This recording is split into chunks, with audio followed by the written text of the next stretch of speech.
Hi everyone, isi-share ko lang naman ito guys yung natanggap kong notification galing sa isang scammer na gumagamit guys ng logo. Logo, pictures, tsaka pananakot guys. Ayan.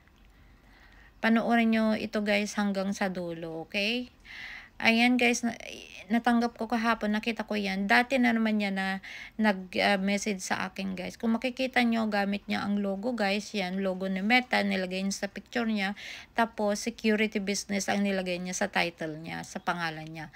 Nung una guys, Meta business ang nilagay niya guys nung una. Ngayon, ang sulat niya, napunta sa Messenger yan guys. Walang ganyan na sulat ni Meta guys na mapupunta sa direkta sa Messenger. Ayan. So, your page has been disabled, 'di ba? Pananakot niya sa'yo para naman matakot ka at i-click mo, pinapaklik ka, pinapakonfirm ang inyong password tsaka ID yan guys. Huwag niyong gawin yan guys kasi makukuha niya ang inyong account. Ayan. Lalo na kung kumikita ng account niyo, wala na kayong kikitain. Siya na yung kikita guys. Ayan. Sabi niya, to confirm your account within the next 24 hours, otherwise your page will be completely disabled down. No.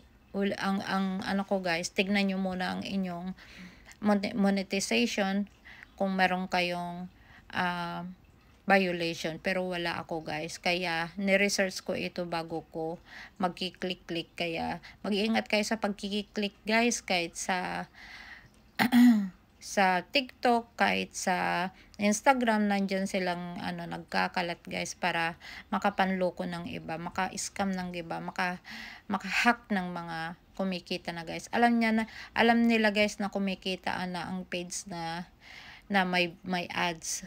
Kung makikita nyo yan guys, ayan o, stop notification yan. Click nyo yan guys. Click nyo yung stop notification, dadalhin kayo doon sa ban this, yan, block message and call, or ban on Messenger and Facebook. So, I choose ban on Messenger and Facebook. Yan, clinic ko na yan guys. Ban. Click the ban. Okay? So, hindi na siya guys makabalik sa inyo forever. Okay. So, gagawa na naman niya ng ibang account. Ganun na naman ang gawin nyo guys. Gumagawa sila ng ng trabaho, ng mga yan guys. Ganyan ang gawain nila. Marami na silang nahack yan. Kaya wag natin silang bagyan ng pagkakataon para manloko. Thank you for watching guys. Bye.